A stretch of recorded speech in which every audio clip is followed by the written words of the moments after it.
Clément Pierre, bonjour. Vous êtes conservateur au département des manuscrits de la Bibliothèque nationale de France. Hugo Bellagamba, bonjour. Vous êtes maître de conférences en histoire du droit et des idées politiques, mais vous êtes aussi essayiste et auteur de science-fiction. La science et la littérature sont des disciplines a priori très étanches. La science-fiction est-elle le lieu de leur réconciliation ? D'abord, c'est très français, cette étanchéité.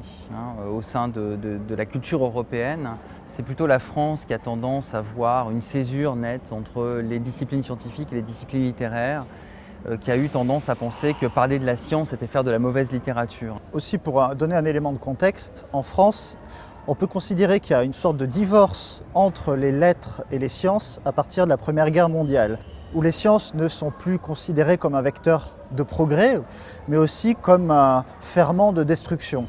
Les progrès scientifiques sont absolument merveilleux et on va voir, ça va déboucher sur des mondes meilleurs. Et aussi, la science-fiction aborde la part d'orange amer de la science.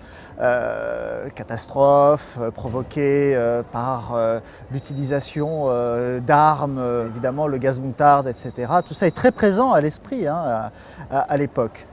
La science-fiction, c'est un peu une passerelle entre les sciences et les lettres, parce qu'elle est la seule littérature moderne où on va mettre en scène, étudier l'impact des sciences et des techniques sur l'homme et sur la société. Et alors la science a beaucoup nourri la littérature, mais l'inverse a-t-il été vrai aussi ? Oui, l'inverse est vrai, c'est-à-dire que par exemple, on sait que la lecture de Jules Verne en France, ou la lecture d'auteurs américains comme par exemple Robert Heinlein, qui a énormément fait pour la pédagogie de la conquête spatiale, a considérablement marqué des lecteurs qui sont devenus ensuite ou des scientifiques ou des ingénieurs.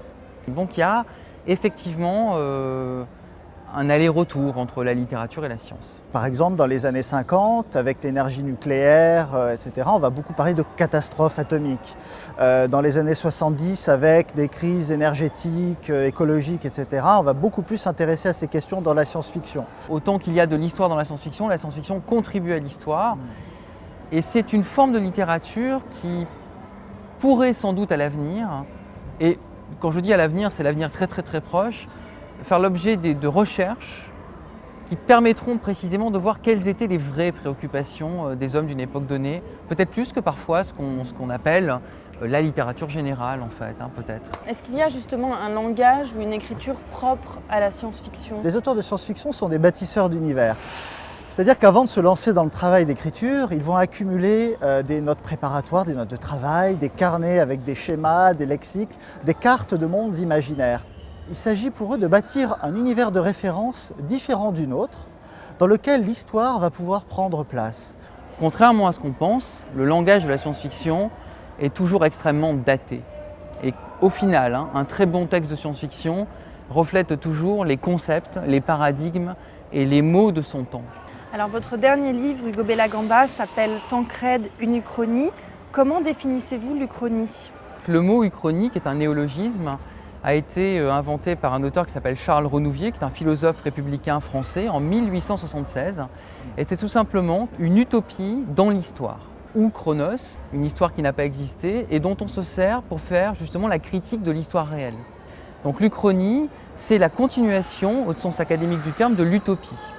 Ensuite, sur le plan plus large de l'imaginaire et de la science-fiction, l'uchronie, c'est l'ensemble des récits qui imaginent des histoires parallèles à partir d'un point de divergence. Par exemple, l'Empire napoléonien ne s'est pas effondré ou l'Allemagne nazie a gagné la Seconde Guerre mondiale. Et à partir de là, on décrit des mondes avec des sociologies et des jeux de pouvoir qui sont complètement différents.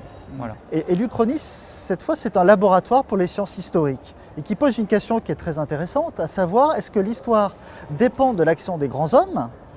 Ou alors est-ce qu'il y a des invariants économiques, sociaux et culturels qui font que, quoi qu'il arrive, l'histoire restera la même ? Alors on dit souvent que la science-fiction questionne la nature de l'espèce. Quelles seraient les valeurs que soulèverait l'uchronie ? Ce serait sans doute de dire qu'il n'y a pas de culture sans conflit. Et qu'il n'y a pas d'histoire sans conflit. Et de ce conflit peut naître justement un nouveau corps de valeurs. Et finalement, le jeu uchronique, c'est de dire, et si nous n'avions pas eu ce conflit ? Et si nous n'avions pas eu ces valeurs-là, que serions-nous aujourd'hui ? Emmanuel Carrère dit que l'uchroniste, c'est celui qui dit non. En questionnant le passé, l'Uchronie prépare-t-elle l'avenir? L'Uchronie a évidemment une fonction critique. Moi, je n'y vois absolument pas de nostalgie, mais plus un aspect de laboratoire pour les sciences historiques, un laboratoire extraordinaire où on peut tester des hypothèses, tester des idées. Un exemple tout à fait clair avec Renouvier par exemple. Il imagine un empire romain qui, après Marc Aurèle, a rejeté le christianisme, a retrouvé les valeurs de la République, et il imagine que cette République non chrétienne permet finalement une accélération technologique. Lorsque Renouvier écrit son Uchronie sur la République romaine, en fait de quoi il parle? De la République de son époque, du 19e siècle, de la Seconde République. Il parle de l'idéal 48 arts. Et il se sert de l'utopie, de son utopie dans l'histoire, de son Uchronie, comme d'un discours politique. Donc oui, l'Uchronie, d'une certaine manière, est une revisitation de l'histoire qui peut aider à préparer l'avenir. Mais en tant que telle, tout comme la science-fiction, elle n'est pas prospective, elle n'a pas vocation à l'être, et elle n'est surtout pas donneuse de leçons. Donc ce n'est pas de la nostalgie, c'est plutôt au contraire, souvent, un combat pour le futur.